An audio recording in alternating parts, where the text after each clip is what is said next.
Welcome to yet another episode of our Masterclass series. You know, we are exploring emerging technology. We started our entire season now on AI, and I'm very pleased to welcome my dear friend Leslie Sequeira. He's been in the technology space for more than 25 years. He's seen digital transformations, he's led them, he's been on the enterprise side of the manufacturing space for really long, run large customer transformations, large ERP transformations, seen it all. And of late, he's played the role of CDIO at Toyota North America and of late at Patrick Industries. Leslie, well, always a pleasure to talk to you, mate, and now a pleasure to have you on with us today. Thanks, Prashant. Thanks for having me on, and great to see you again.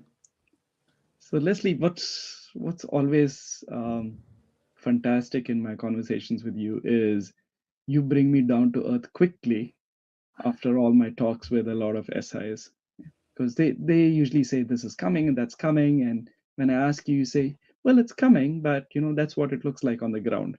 So I've always come to you as, for me, a separation of reality versus hype.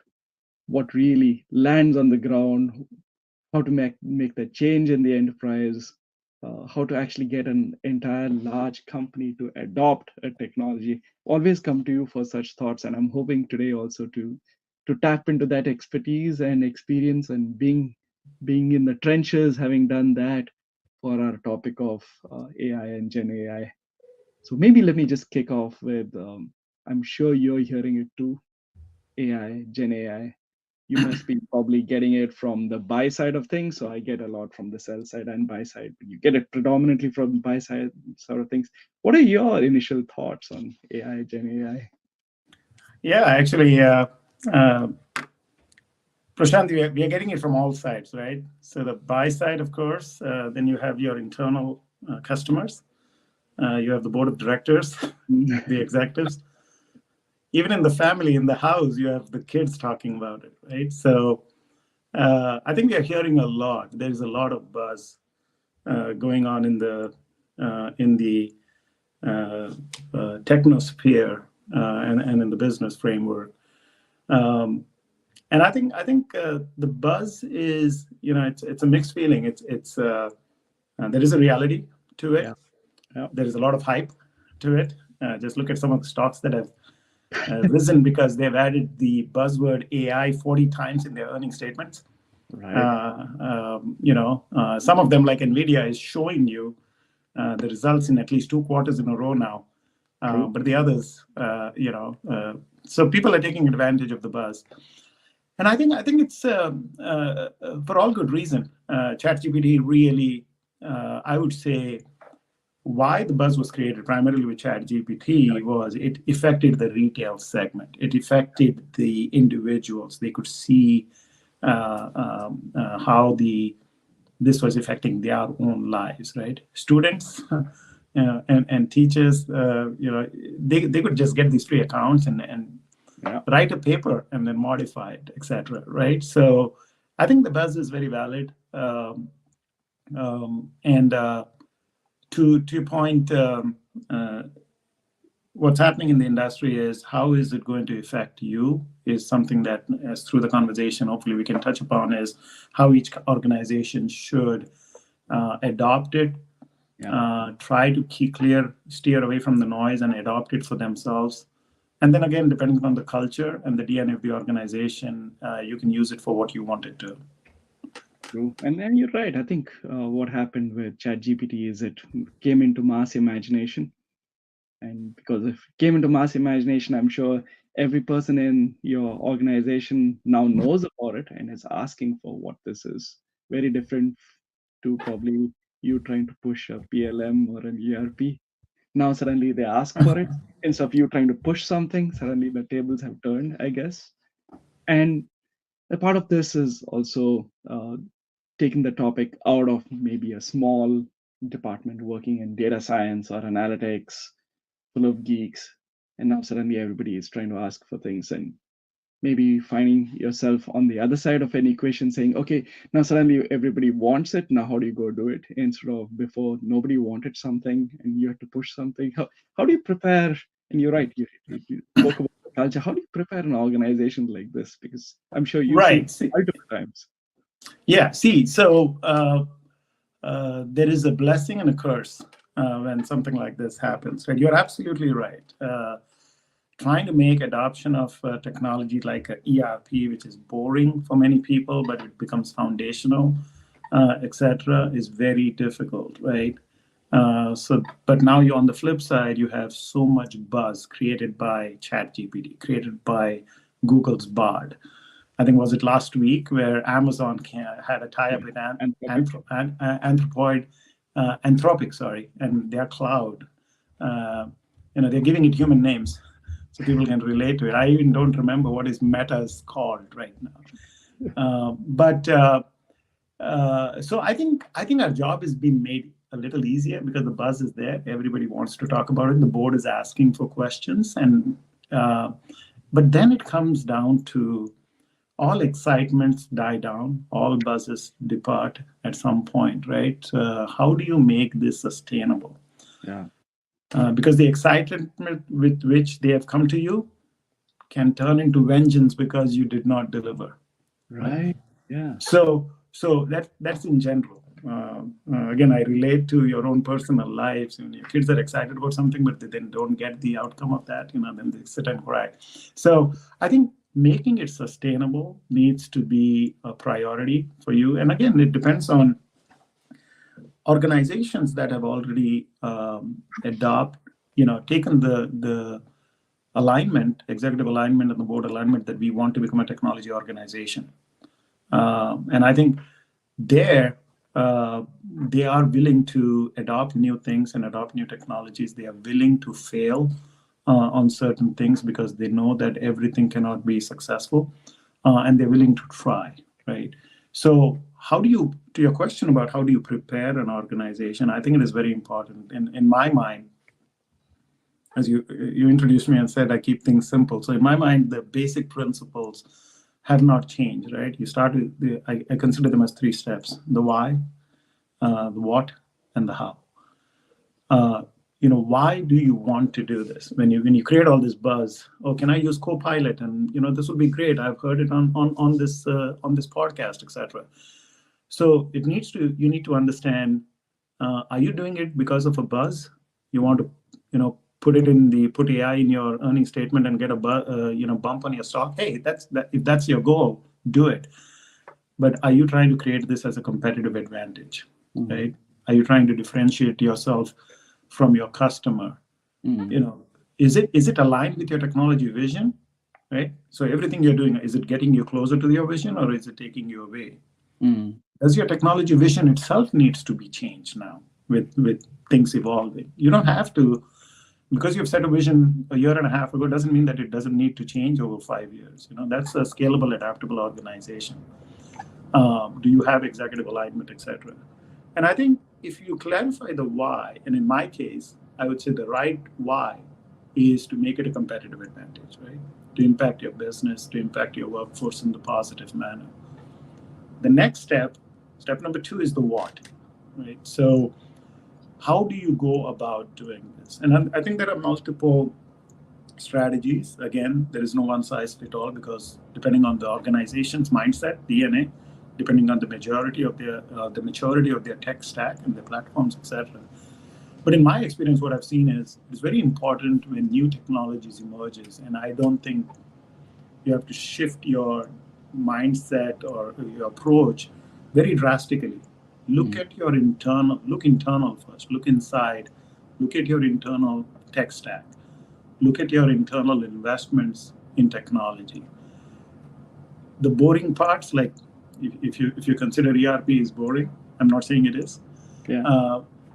Those ERPs like SAP, Oracle, even Microsoft and Dynamics, they have evolved over the last few years with a lot of machine learning.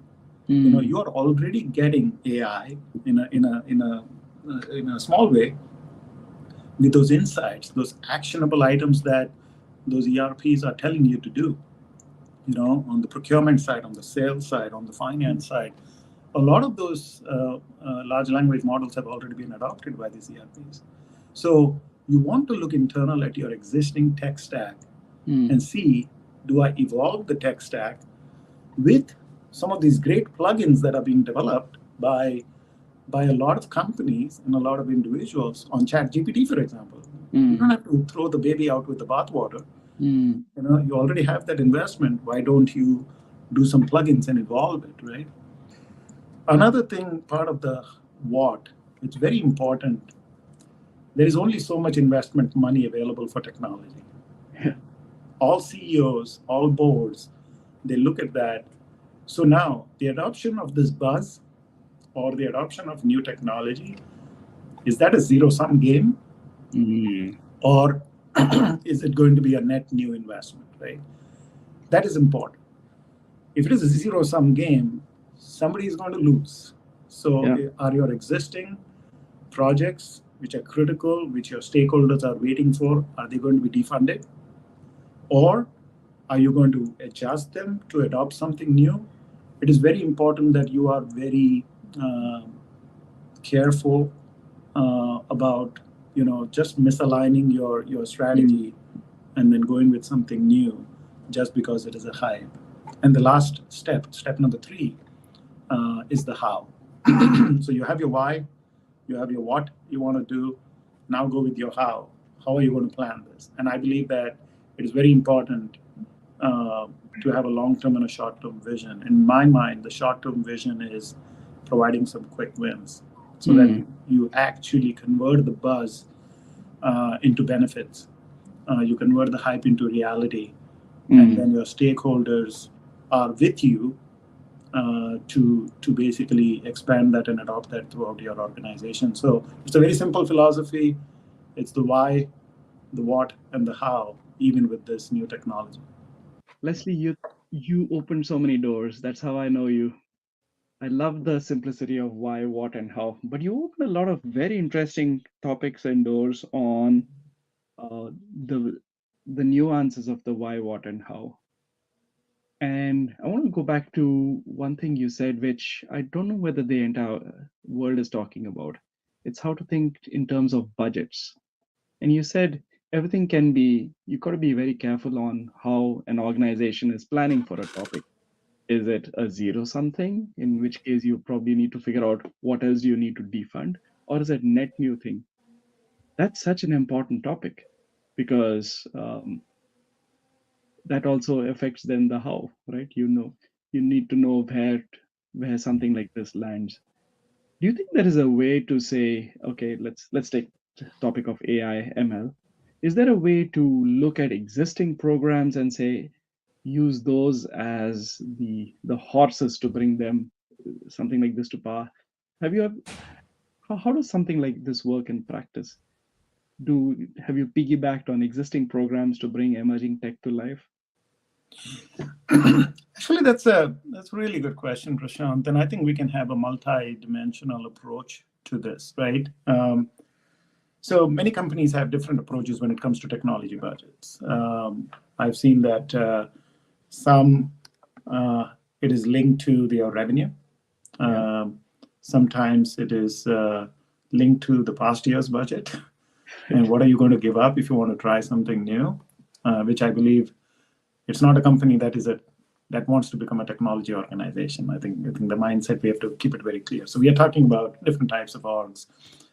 But I think it is very important, even as a technology leader and with the alignment with your executive chamber, to have a technology budget broken down into multiple segments, right? The simple approach, the run, grow, transform, right? Yeah. So what happens is the run part of it consumes the majority of your budget if it is not defined in the right manner. So I think the goal of a run type of a budget should always be to make it more efficient and reduce the run cost, right? So that you can fund the growth and the transform. So let's take it to the other side of the spectrum. If you have demarcated, or if the organization has something like a tech transformation fund, right? A certain portion of either your technology budget or your a separate fund in itself for transformation, what Google calls it as the moonshots in their Yeah. company. Yeah. If your company has your own technology funding, which is not which is held accountable to returns, but the ropes are not that tight when it comes to returns, right? So you can experiment, you can try things. Companies that do that, it will be very easy to adopt something new like this coming in, because you can easily defund something else within the transformation space, and try something new like ChatGPT, but you're not defunding your strategic initiatives that have been going on for some time, right? So I think breaking things down in that manner, keeping a little bit of you don't have to have an opaque wall between these. You can, they can, those funds can move around.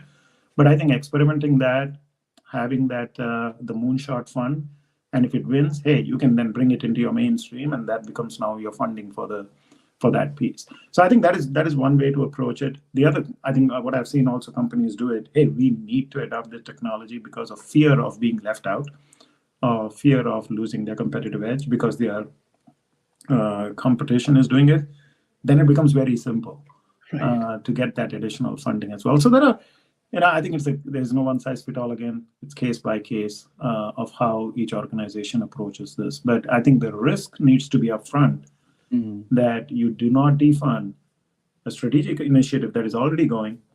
Basically, you do not make it a zero-sum game. The moment you make it a zero-sum game in any organization, you're talking about promotions, you're talking about interdepartmental competition or collaboration.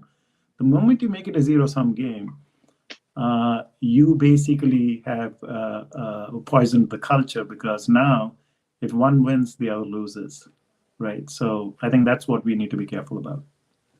Three takeaways for me from this. One, of course, is the looking at the culture and what you signal by such moves. So it's not just budgets; it's about what you signal inside cultures and departments and interdepartment programs. Two other things, and I'd love to unpack all three things. Two other things I noticed you said was, as part of your existing programs, you have existing investments in existing platforms.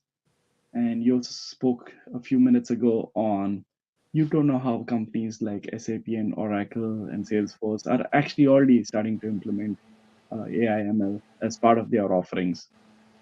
And then the third topic I want to unpack over the next few minutes is enterprise architecture then becoming more important as you nail things down. So maybe let's start with the packaged apps part. What we are hearing from some of our clients is yes, they have packaged applications. They've bought shelves. They made investments in the large ERP frames. They know that AI and ML will come there one day. Some of them are saying, well, we can't wait for that. So they want to do some custom build right now, and then wait for this to come in roadmaps. Are you seeing the same thing? Are you seeing things differently? How should organizations think about this buy versus build when something like Yeah, something like I, comes? Yeah, I think the optimal way that I've seen, and I think companies can again decide how they want to move forward, is a hybrid approach, right? With the caveat that again, uh, what happens with human behavior is that when you build something, what you have built may not evolve as fast as millions of dollars spent by Microsoft or Google, right? But when you build something, you get attached to it. It's your baby, and then you start defending it. And then on one side, you have the outside in approach of, hey, all this is happening in the world and companies have adopted it. And on the inside side, because you're in the defense mode, it is, oh, we can do all of that, right? No, you can't. So I think building a hybrid approach becomes useful again within organizations, within technology teams itself. If you do not have a collaboration between the packaged talent and the development talent, that's a dangerous mix, because that's when you have again building that zero sum approach, right? If somebody wins, somebody loses. And I think it is going to be important when technology like ChatGPT or like Bard and others come in, you could accelerate your adoption of technology if you have that tech talent internally as well, and you can customize those plugins, etc., to your specific needs. Because remember one thing: if everybody has it, what is your competitive advantage? There is one. There is one. The competitive advantage can be everybody has it, but how do you adopt it? Mm, Right? SAP can be everywhere. Salesforce can be everywhere. But the adoption of your organization and your teams and your enterprise can differentiate whether you have a competitive advantage or not. So I'm not saying packaged goods do not give you competitive advantage, but then tweaking it to your personal needs, some of that uniqueness that your company has, not only your talent, but maybe unique needs of your customer. How do you differentiate yourself with your customer? I think the hybrid approach makes a lot of sense, but you need to have the guardrails or governance so that you do not go into one rabbit hole or the other. Building that collaboration, that are packaged solutions and teams work closely with the development, internal talent of development, etc. I think can be very critical. None of this is easy because there is a inherent competition between sometimes your legacy talent yeah. versus your new talent, and how you bridge that and build that culture within that technology organization becomes very critical. Yeah, and you spoke about how actually doing things on your own can create the new sacred cows, and how these sacred cows then become precious, and nobody wants to call another person's baby ugly. And then you're trying to balance between the package talent and the development talent. In the midst of all of this, do you feel that suddenly enterprise architecture has become more important? And I'm sorry, I hope that's not a leading question, but do you think there is a new role for enterprise architecture in this? Has it risen in importance? Do you think now such questions there are some more questions like this that need to be answered?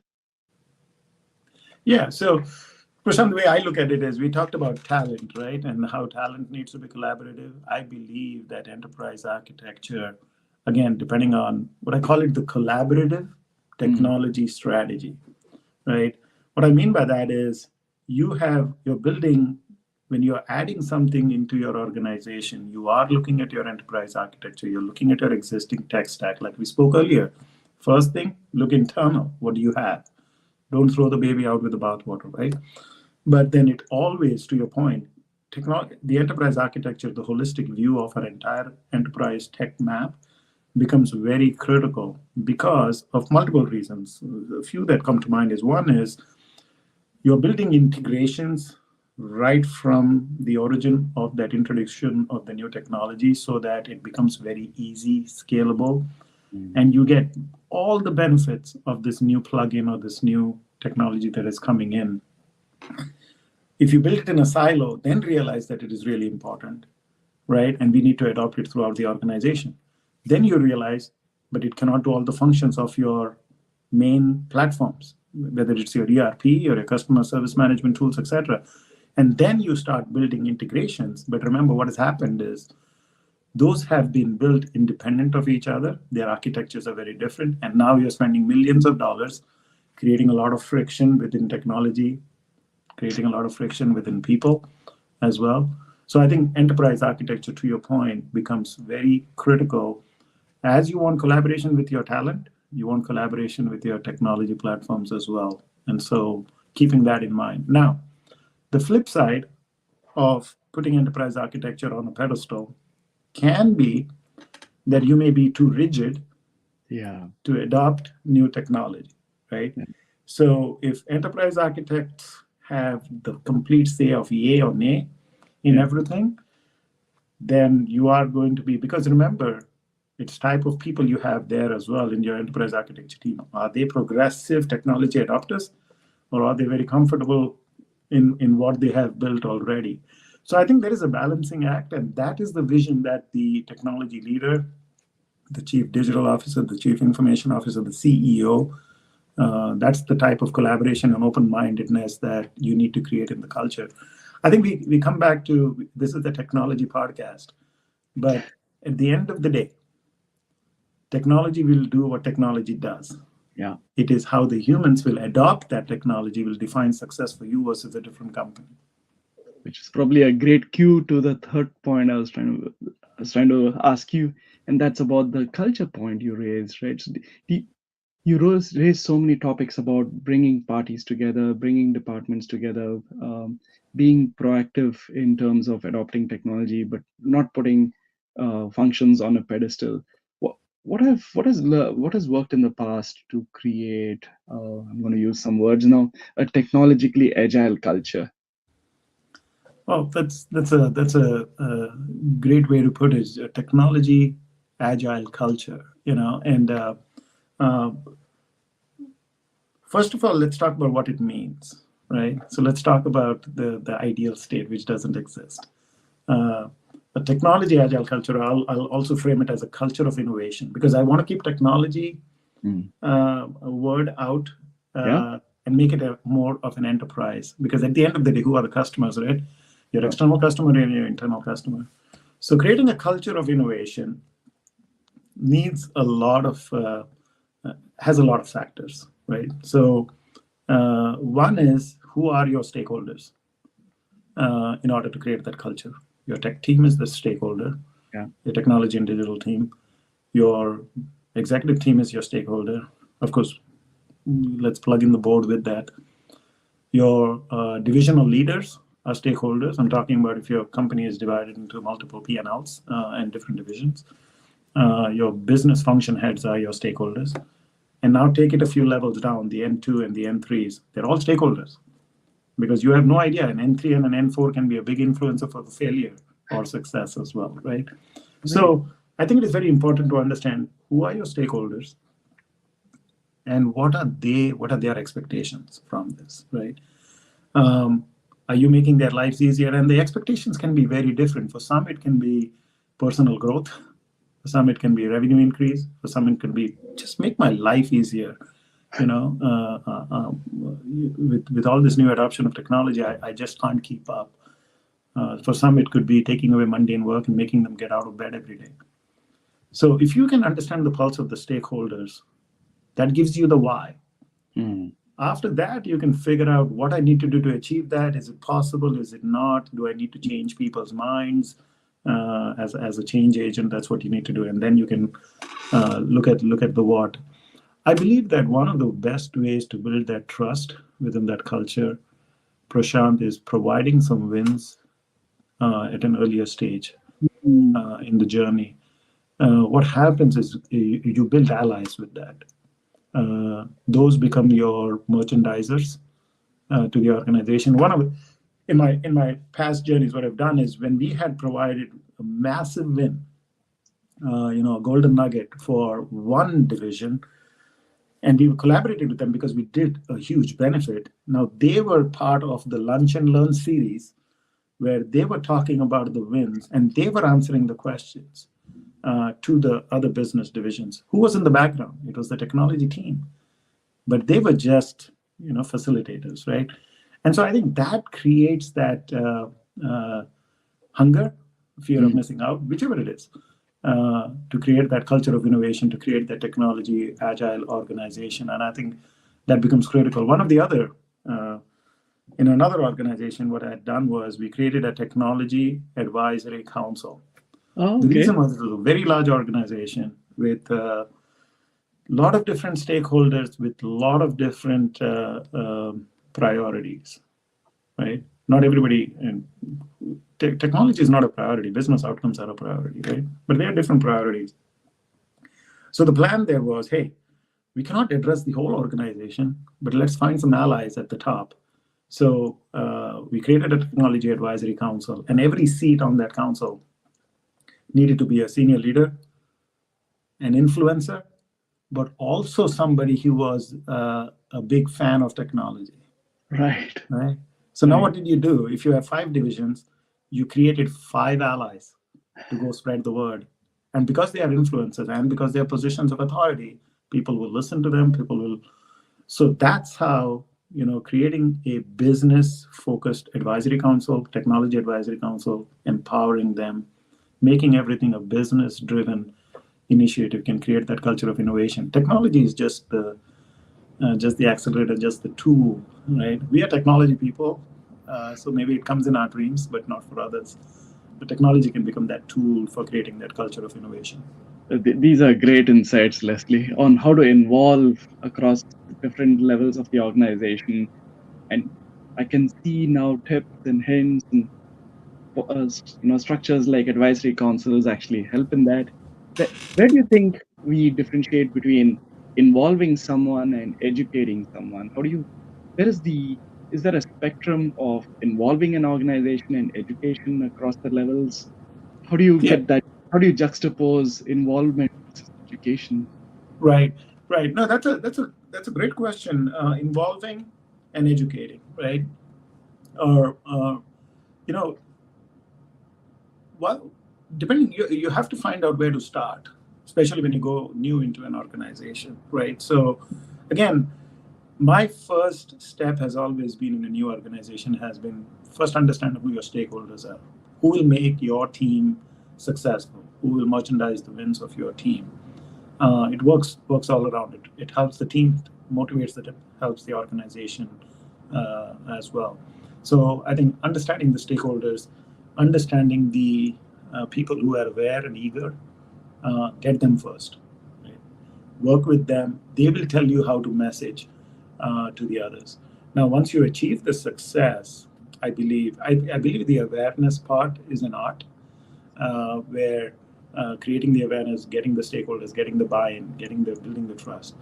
Once you have achieved success and you want to now do mass communications and you want to commoditize this innovation, that's when you can go strategic, right? You have training leaders, you have training guidelines, you have lunch and learn sessions for awareness, you have pilot projects that you can create.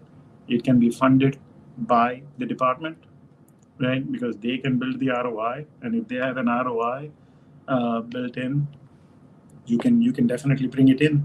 Hey, if you want to do it with us, but because of the budget constraints for this year, you'll have to wait 18 months. Then they say, I have the budget, because this can give me, 2x of ROI. I'm willing to invest in it now. So that's how you can basically, to your point of awareness, involvement, and educating. I think the education part, uh, commoditizing some of that innovation. In my opinion, it may be an easier job. It's Yeah, the first part of involving, the tougher building part. that awareness, and the quick win is the tougher one. No, this is brilliant, Leslie. Let's take you from the what to the how. And I want to tap into your experience because this is not the first tech wave you've seen. You've seen ERP come, you've seen BI come, then everybody asked you to move to cloud, everybody asked you to move to a mobile. So you're now with AI coming in, this is probably the fifth tech wave you've seen coming in. The how always ends up with having to develop a scalable implementation plan. So I'd love to open a new door and tap into your experience on how does one even plan for this? You hear slogans like "think big, start small." Very easy to say, so it's a platitude. Some people say start proof of concepts, but then where do you take proof of concepts? People talk about proof of concept hell. How do you come out of proof of concept? Then others say you should avoid build it and they will come because then they never come. Uh, some others say, well, you got to keep the landing zone ready because you got to have the runway before the jet engines take off. You hear so many of these platitudes and uh, wisdom speak that you got to develop a scalable implementation plan for any tech, be it AI or anything. Any guidance from waves from the past? How have we brought something to life? What do you need? How does one develop such a plan? Yeah, absolutely, Prashant. That's a great question. So, again, I go back to let's figure out which organization we are talking about, Yeah. right? You're talking about a technology mature organization has reaped the benefits of technology. You can have a different approach, maybe more accelerated, maybe more risky, uh, because hey, they're willing to forgive some of the failures, right? Then you have an organization that wants to be a technology organization, but really, who does want to there, right? So it's a you can say it has a long way to go. It has to first build its foundations. the risk is a lot more, and you cannot just come up with a massive innovation solution because there is no foundation, and you're going to crash and burn, right, with the plan. So I believe you have to first understand the DNA of the organization. Always understand the DNA of the organization. Understand the DNA of the board and the CEO and the executive chamber as well, because if there is misalignment there, no plan can work, right? So I believe that for coming up with a scalable plan, one thing, and I mentioned it in one of my board meetings, that, hey, we have a plan here. We are building a 3 to 5 year plan, but it's going to change every 6 months. And maybe it'll change every quarter when we come in front of you. The reason for that is because your business is not static, business is dynamic, and technology is evolving. If I create a 5 year plan today, and I'm not willing to evolve it every 3 to 6 months, what happens is in 18 months, you are actually working on a legacy strategy when the world has moved forward. That's how fast technology is evolving, right? So I think it's very important to be upfront with the board and tell them, you're going to change the plan every 6 months. Be prepared for that. Like, I'm reminded of a saying by a famous Mike Tyson, everyone has a plan till they're punched in the face. So I think it is very good and very humbling to open up and tell them that, hey, this is the best strategy based on the information we have today. And that's how we are going to move forward, but we are going to come to you and evolve it. Funding may change as well. That's the biggest fear that CEOs and boards have, that you can do whatever you want, but don't ask for more money. Right. A statement heard in every boardroom. And I think that is something that we have to make sure that we build the trust that we are good stewards of finance as well. And I think the other piece of making a scalable plan and making the plans successful, you talked about ROI. In my opinion, it is extremely important when you come up with, I'm talking about the bigger plans, the multi-million-dollar projects, the small quick wins. We talked about innovation fund and all of that. But for the bigger ones, it is extremely important that your stakeholders know that they are responsible for the success. That message has to come down from the CEO, because those stakeholders, for example, ERP, hey, we are going to have $160 million of annual savings. We are going to have $110 million of one-time savings. That's a lot of ROI, and it can be achieved, but not by the technology department. Not by making this a tech project. If the leader of a particular division knows that he is responsible and he has been mandated by the CEO that 50 million of that 180 million is your savings over the next 3 years, he's going to make it happen. Right. His leaders are going to be on board, and so is his N2 and N3. That is how you make it. You do not, first of all, if they're not bought into that, there's no go point. to a different division. If they think that I cannot achieve this, they have to understand the why, and they can achieve. But if you still want them to do it, I think only the CEO has the power to make that, hey, I understand this, why don't you? And you have to achieve it. And I think we touched upon both making a plan very scalable and being upfront about it, and then also making sure that everybody asks for ROI, but who is responsible for that? Right? And as you do this, you're getting the two pressures.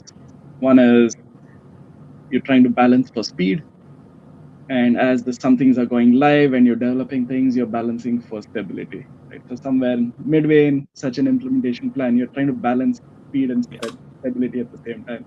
Everything's changing around you. So how do you're probably pushed between, on one side, avoiding rush because of speed, but you're also trying to prevent stagnation because of stability. And you're caught between these two poles. What is your advice to other CIOs to handle this, as everybody's talking to you about ChatGPT and Google Bard and this and that? Yeah. See, I think as a technology leader or any other leaders within the organizations, you have multiple balls in the air. That's a given, right? So hopefully you have the right leaders who are managing each of these balls, and don't, as a team, you're not dropping them. And I think that is very important. So to your point, you have these strategic projects, you have these strategic initiatives, The train can come off the rails anytime if there is no focus on that. So you have to do it, right? So you have to have the right Enterprise Program Management Office. You have the right technology talent, the right business relationships, and of course the right leader to manage all of that. On the other side, you have to have a team. You cannot just focus on that, right? Then you become a technology dinosaur, like many companies have become over the years. And then after 5-7 years of investing nothing, then they come back and say, now we want to become big. Yeah. But they're not patient to wait for 3-5 years. So I think having an approach that is a balance between keep your strategic funding, strategic initiatives going. The run part of the business should not be affected. Yeah. Customers should not have a bad experience, etc. Yeah. For some people, they love to do that. You put that leader in that place. For some, it is very boring. They love the innovation. So you have the right innovative leader who is willing to experiment new things, new technologies, does not get dejected by failure, and then who can cater to all of these, as you said, these buzzwords coming in and all of these requests. What happens if you do not have this balanced approach is, what I've seen in organizations is, you have a technology organization head down into the sand, just running the business, Yeah. trying their best to do a good job there. And you're not providing any outlet for the innovations that the business, they have heard it on a golf course. They were with a partner and they say, hey, we could do this. Or they saw a podcast, or they have another friend who is doing a lot in technology. They come back to you and you say, no, we are too busy with this. One is they say our IT team is useless, right? They don't do anything. And they go out and find partners and they build their own IT organizations, right? Yeah. So, and what overall for that, what happens is the company is spending uncoordinated money, uncoordinated budgets, building silos, and defending what they have built. So I think as a central organization, depending on how your organization is, you have divisional CIOs, you have, global CIOs. If you can have a balanced approach in both, with the right amount of funding, no zero-sum game, etc., I think you can achieve that balance so that you're not building these silos. And I think it is not only necessary, it's also important fiscally and also from an innovation standpoint. Leslie, you've taken us through a beautiful arc on almost a playbook for any emerging tech. You took us through the why, what, and how. You took us through not just things away, stop talking about functionality and applicability, start looking at what are the frameworks one should use. You spoke about how the tech vision is so important.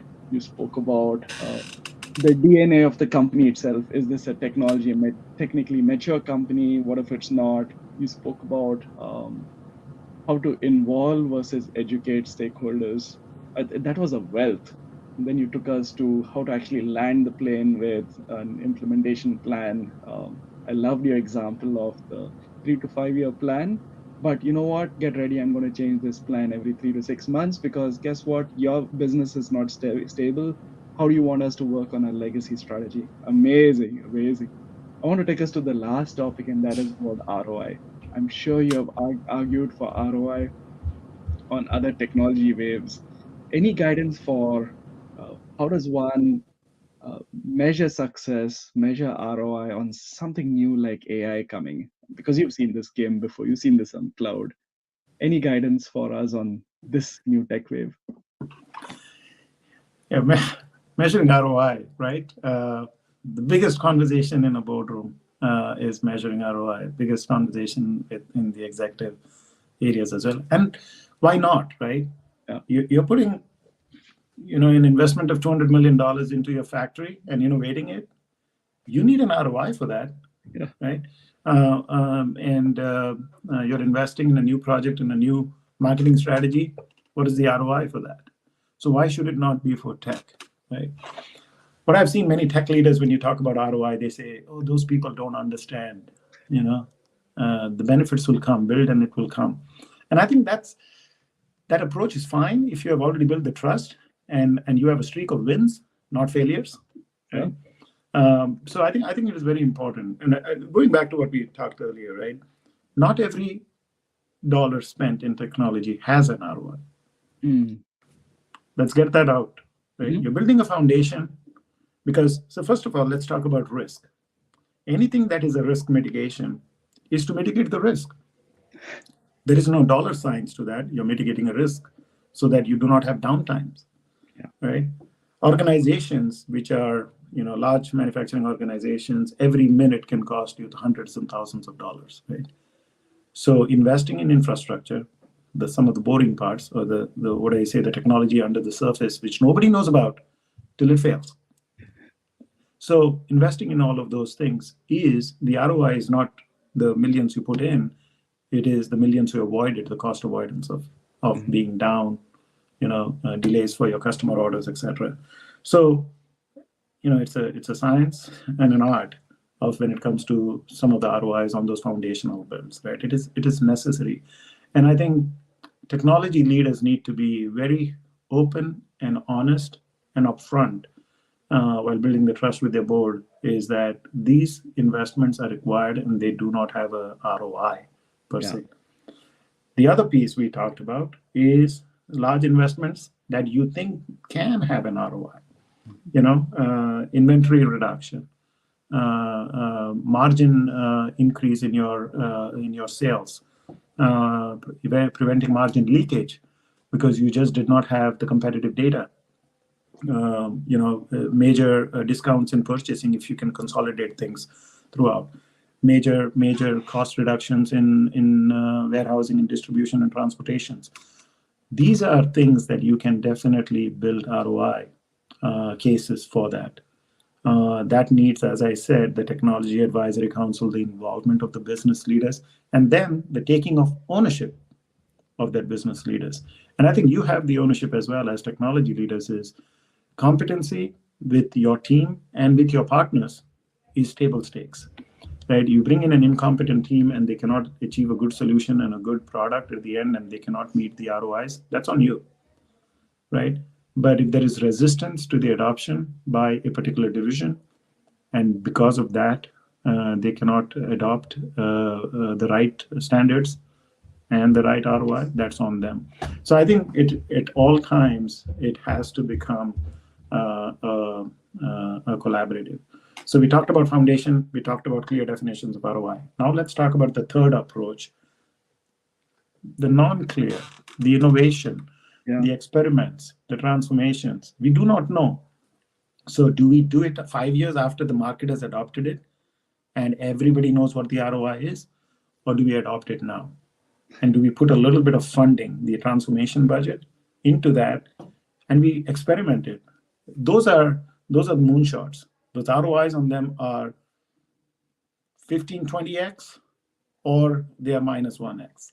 Right. But you are going in with your eyes wide open. And I think if we take the approach of foundation build, you approach of clarity of ROI, and then you look at those innovations that are non-clear ROIs, and if you are very willing to make sure your board is aware of that, I think that would be the right approach, and protects your team from all the blame game.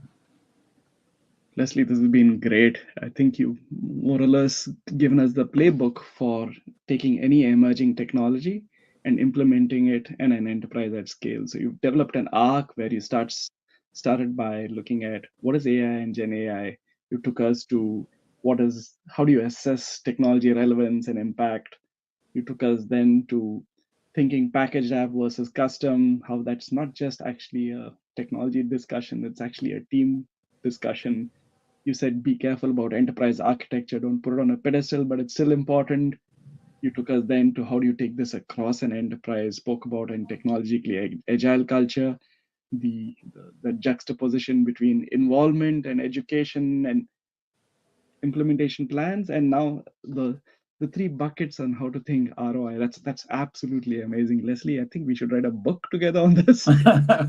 Love to take you up on a book project. This has been amazing. So, do you have any last three key takeaways for our audience? Our audience tends to, there are two parts of our audience. One is buying technology, and the other is selling technology to folk like you. Any three key takeaways for both?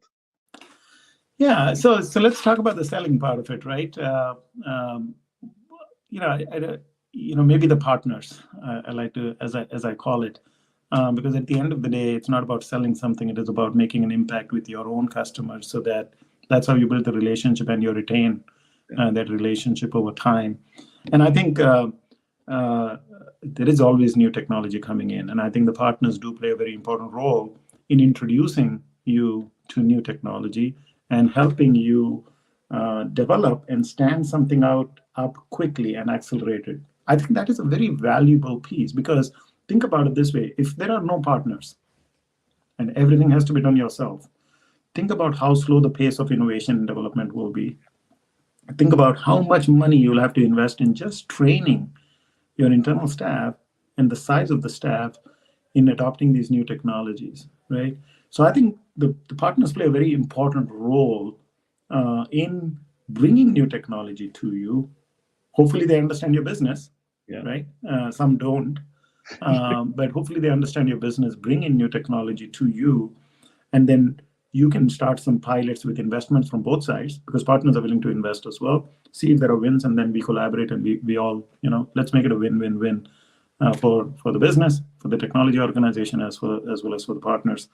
Of course, there are negatives on the partner side as well, because the focus becomes too much on margins and focus becomes too much on their growth, and we have to avoid that, and that's how you build the relationships. And I think on the industry or the buy side of things, I think we talked a lot today about how we can adopt the foundational, the clarity, the non-clear, the transformation funding, etc.